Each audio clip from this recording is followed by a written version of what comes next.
Hello everyone. So today we will discuss about the irrational number. तो सबसे पहले हम एक्सरसाइज 1.3 स्टार्ट करने से पहले हम एक बेसिक सा थ्योरम डिस्कस करते हैं कि let p be a prime number and if p divides a raised to power 2 then p will divide a also.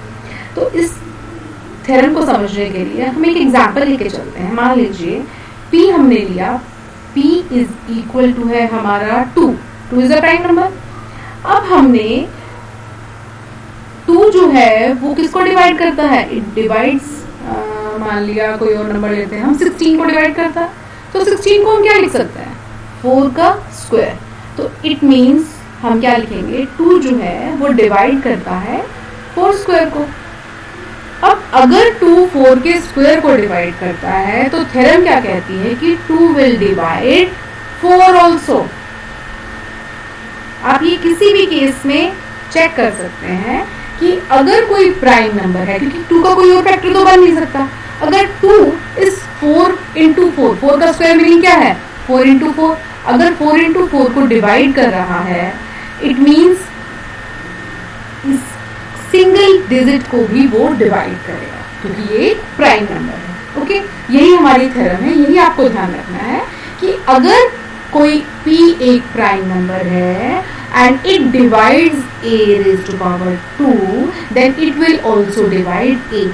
इसी थ्योरम का हमारा यूज होगा अब अपनी नेक्स्ट एक्सरसाइज में. तो हमारा फर्स्ट क्वेश्चन बनता है, हमें ये प्रूव करना है कि √2 इज एन इर्रेशनल नंबर. तो ये प्रूव करने के लिए हमें क्या करना होगा?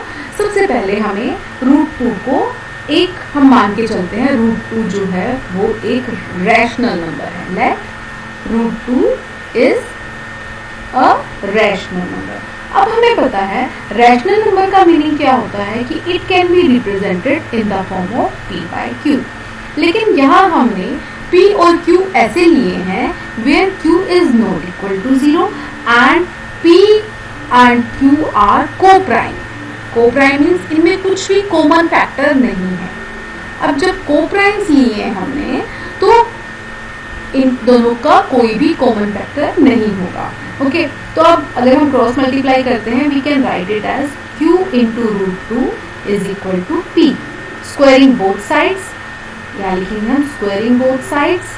तो हमारे पास आंसर क्या आ जाएगा? q square into 2 is equal to p square. Is it? अब हम क्या कह रहे हैं? p स्क्वायर को लिख रहे हैं हम 2 इंटू समथिंग. इट मीन्स जब हम किसी नंबर को, मान लीजिए नंबर है हमारा 16 को लिखते हैं हम 2 इंटू 8. इट मीन्स 2 जो है वो 16 को डिवाइड कर रहा है, तभी तो हम लिख पा रहे हैं ऐसा. इट मीन्स 2 जो है वो p स्क्वायर को डिवाइड कर रहा है. It means 2 divides p square. अब हमारा थ्योरम क्या कहती है? प्रीवियस थ्योरम, सो 2 डिवाइड्स p ऑल्सो. अब जब डिवाइड कर रहा है थ्योरम के अकॉर्डिंग 2 p को, तो हम p को क्या लिख सकते हैं कि 2 इसका फैक्टर है, 2 इंटू समथिंग c लिखा हमने मान लीजिए. अब 2 इंटू c जो है वो हमने p लिखा है. ये इक्वेशन मान लीजिए 1 थी, तो फ्रॉम 1 एंड 2 जो p की वैल्यू है वो हम पुट कर देते हैं. We will get 2q into √2 will be equal to 2 into c. Again squaring both side कर लेते हैं हम. स्क्वायरिंग करेंगे तो क्या होगा? q square into 2 is equal to 4c square. इसको सॉल्व करेंगे तो हमारा क्या आ जाएगा? q square is equal to 2 into c square. अब अगेन हम q स्क्वायर को क्या लिख सकते हैं? 2 इंटू समथिंग. इट मीन्स इसके बाद हम यहाँ लिख रहे हैं, तो इट मीन्स अब q स्क्वायर को हमने 2 इंटू समथिंग लिखा है. It means 2 divides q square. हाँ जी, आपको मेरी बात समझ में आ रही है? क्योंकि जब हम किसी भी नंबर को, ये हमने अभी बताया था, 16 को 2 इंटू 8 लिख रहे हैं, इट मीन्स 2 भी 16 को डिवाइड करता है और 8 भी डिवाइड करता है. तो यही चीज हमने लिखा है यहाँ पे कि q स्क्वायर को 2 इंटू समथिंग लिख रहे हैं. इट मीन्स 2 जो है वो q स्क्वायर को डिवाइड कर रहा है, तभी तो लिख पा रहे हैं. तो इट मीन्स 2 जो है q स्क्वायर को डिवाइड कर रहा है. और थ्योरम क्या कहती है? जब 2 स्क्वायर को डिवाइड करेगा कोई प्राइम नंबर तो उसको विदाउट स्क्वायर भी डिवाइड करेगा. इट मीन्स q को भी डिवाइड कर रहा है. यहाँ हमने कहा 2p को डिवाइड कर रहा है, यहाँ हमने कहा 2q को डिवाइड कर रहा है, और यहाँ हमने क्या कहा था कि इनके बीच में कुछ कॉमन फैक्टर ही नहीं है। इट मीन्स इन दोनों के बीच में P and Q have 2 as common factor, have 2 as common factor. अब जब कॉमन फैक्टर है तो इट मीन्स हमारी जो अजम्पशन थी वो क्या है, आर अजम्पशन इज रॉन्ग। और वो रॉन्ग क्या है, क्योंकि हमने फॉल्स अजम्पशन ली है। फॉल्स अजम्पशन हमने क्या ली थी, it is a rational number, hence √2 is irrational. हमारी अजम्पशन रॉन्ग है, उसको हम करेक्ट करके कैसे लिखेंगे, it is irrational. Got it. तो इसकी प्रेजेंटेशन हमें कैसे करना है, आप इसका स्क्रीनशॉट ले सकते हैं। इस टाइप से आपको अपने आंसर बुक में लिखना है। सबसे पहले हमने √2 को इररेशनल अज्यूम किया, फिर उसके बाद P एंड Q इंटीजर्स ऐसे अज्यूम किए कि √2 को P/Q की फॉर्म में लिख सकते हैं, क्योंकि किसी भी रैशनल नंबर को लिख सकते हैं हम ऐसे, where P and Q are coprime numbers. Coprime है तो इसको हमने क्रॉस मल्टीप्लाई करके इस टाइप से लिख लिया, दोनों को स्क्वायर करके हमारा ये आ जाएगा। अब इससे क्या पता चल रहा है, 2p² को डिवाइड कर रहा है, तो अकॉर्डिंग टू थ्योरम 2 जो है वो p को भी डिवाइड करेगा। अब जब कोई नंबर p को डिवाइड कर रहा है 2, तो हम उसको 2 इंटू सम नंबर लिख सकते हैं। तो फिर से प्रीवियस इक्वेशन में हमने इसे पुट किया और ये आंसर आ गया हमारा। और इससे हमारा क्या प्रूव हो गया, 2 जो है वो q को भी डिवाइड कर रहा है। अब डिवाइड कर रहा है तो इट मीन्स 2 जो है वो इन दोनों का ही कॉमन फैक्टर है, जबकि हमने शुरू में क्या कहा था, वो तो को प्राइम है, को प्राइम मतलब उनका कोई कॉमन फैक्टर है ही नहीं। तो इट मीन्स हमारी अजम्पशन जो थी वो हमारी रॉन्ग हो गई, कॉन्ट्राडिक्ट हो गया हमारे फैक्ट से, और अजम्पशन जो है वो हमारी रॉन्ग हो गई। जो हमने सोचा था कि √2 रैशनल है, इट मीन्स रॉन्ग है, तो हम इसे राइट फॉर्म में क्या लिखेंगे, √2 जो है वो इररेशनल है। तो ये वेरीफाइड है। इस टाइप से अगर हमारे पास आ जाता है, अब हमारी एक्सरसाइज स्टार्ट हो गई है 1.3। फर्स्ट क्वेश्चन क्या आ जाता है हमारे पास कि √5 को इररेशनल प्रूव करना है।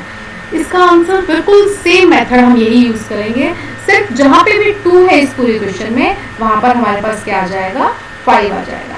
और फाइनली ये भी 5 आ गया। इट मीन्स हमारे पास जो क्वेश्चन था वो 5 से लिख सकते हैं। इट मीन्स कॉमन फैक्टर जो है वो 5 है दोनों जगह ही, और यहाँ पे भी 5 आ जाएगा। तो फाइनल आंसर हमारा क्या आ जाएगा, √5 इज इररेशनल। ओके, जहाँ पे भी पूरे क्वेश्चन में 2 है वहां 5 आ जाएगा, दैट्स ऑल।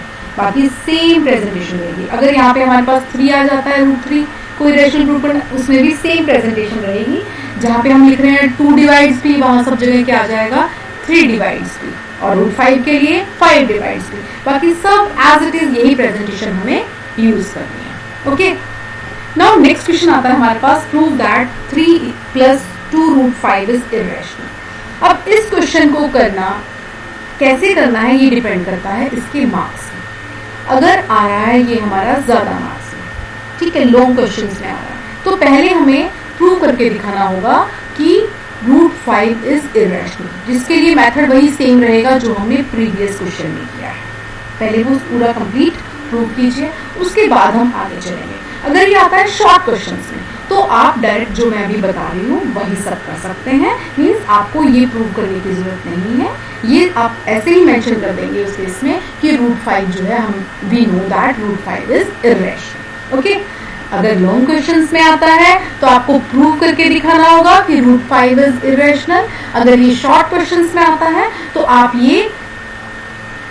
स्टार्टिंग में लाइन लिखेंगे कि we know that √5 is irrational. Okay, तो उस केस में आपको प्रूव करने की जरूरत नहीं है।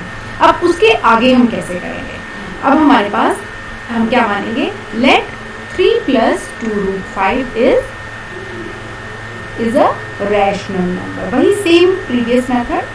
अब हमने जब रैशनल नंबर है तो हम इसे P/Q की फॉर्म में लिख सकते हैं।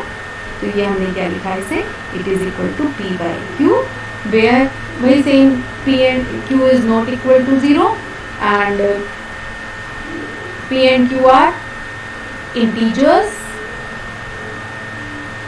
okay, and third co-prime भी है। वही सेम मेथड हमारा। अब हमारे पास हम क्या करेंगे, अब इन सारी इक्वेशंस को रीअरेंज करेंगे। सबसे पहले हम 3 को उधर लेके जाते हैं, इधर क्या बचेगा 2√5, 3 इधर ऐड हो रहा था तो इक्वेशन की दूसरी तरफ जाके क्या हो जाएगा, सब्ट्रैक्ट हो जाएगा। फिर हम 2 को इधर से रिमूव करेंगे, 2 को रिमूव करेंगे तो हमारे पास क्या बच जाएगा, P/2Q - 3/2।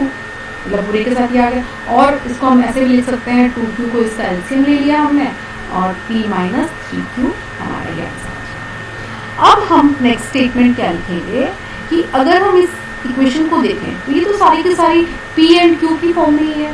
p and q integers हैं, मतलब सिंपल नंबर्स को अगर हम किसी भी इक्वेशन में ऐसे पुट करेंगे तो आंसर क्या आएगा? आंसर एक रैशनल नंबर आएगा। It means p minus 3q upon 2q is a rational number.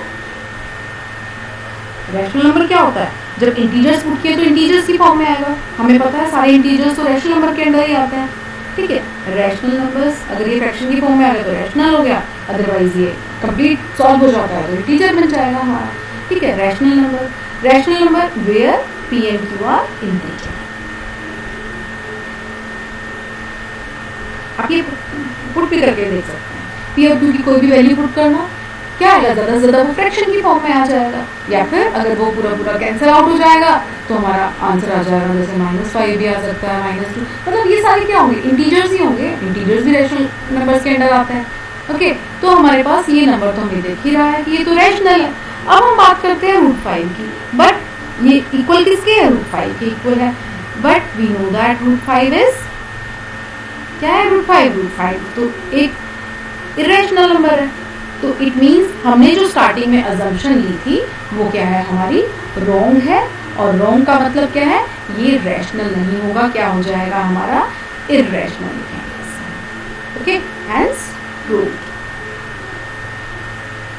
फिर से देखिएगा ये क्वेश्चन को कैसे सॉल्व किया है हमने। एक बार आप अच्छे से चेक करके देखेंगे अपने आप से तो आराम से क्लियर हो जाएंगे आपके सभी। नेक्स्ट है we have to prove that 1/√2 is irrational. Same method होगा, हम क्या लेके चलेंगे? लेट 1/√2 जो है वो क्या है? हमारा p/q है। वही same assumption p and q is not equal to 0, p and q integers हैं, दोनों के दोनों को-प्राइम नंबर्स हैं। अब हम बात करेंगे इसको क्या लिख सकते हैं? इसको वैसे ही सॉल्व करेंगे, q को इधर ले जाते हैं, q is equal to p into √2। अब ये वैसा ही क्वेश्चन बन गया जैसे हमने √2 के लिए सॉल्व किया था। स्क्वायरिंग करेंगे तो q square is equal to p square into 2। It means q का फैक्टर 2 जो है वो q को भी डिवाइड करता है। सिमिलरली फिर हमारा q जो है वो p को भी डिवाइड करेगा। वही सेम मेथड से हमारी कॉन्ट्राडिक्टरी स्टेटमेंट आ जाएगी लास्ट में, क्योंकि p और q दोनों का फैक्टर हो जाएगा 2 और इसलिए हमारी अजम्पशन रॉन्ग हो गई कि hence it is a irrational. Easily आप प्रूव कर सकते हैं, एक बार करके देखिएगा। नहीं समझ में आता तो आप कमेंट सेक्शन में पूछ सकते हैं हमसे। नेक्स्ट आता है 7√5। Same method, let this is an irrational number. इसको हम फिर से p/q की फॉर्म में लिखेंगे। p/q की फॉर्म में लिखेंगे तो 7√5 into q is equal to p square लेंगे तो ये हो जाएगा 49 into 5 into q square is equal to p square. अब इट मीन्स ये जो नंबर है ये क्या हो गया? p स्क्वायर का p स्क्वायर को डिवाइड करता है ये नंबर। सिमिलरली ये p को भी डिवाइड करेगा और इसे आगे सॉल्व करेंगे तो यही सेम नंबर q को भी डिवाइड करेगा। और हेंस लास्ट में हम क्या कहेंगे? फिर से कॉन्ट्राडिक्टरी स्टेटमेंट आ गई और ये 7√5 जो हो जाएगा वो इरेशनल नंबर हो जाएगा, ठीक है। सेम 6 प्लस √3 को भी हम p/q करके फिर 6 को इक्वेशन के दूसरी साइड में ले जाएंगे। √2 आ जाएगा हमारा p/q माइनस 6 और ये हमें देख के पता चल रहा है कि ये तो इरेशनल है, लेकिन √2 जो है वो हमें पता है कि इरेशनल है। अब इट मीन्स हमारी स्टेटमेंट जो है वो क्या हो गई? कॉन्ट्राडिक्टरी हो गई। इट मीन्स जो हमारी स्टार्टिंग की अजम्पशन थी कि ये रैशनल हम लेके चले थे वो रॉन्ग थी और ये इरेशनल हो गया, ओके। तो आज के लिए इतना ही। 1.3 हमारी फिनिश हो गई है। नेक्स्ट लेक्चर में हम पढ़ेंगे rational numbers and their decimal expansions, okay.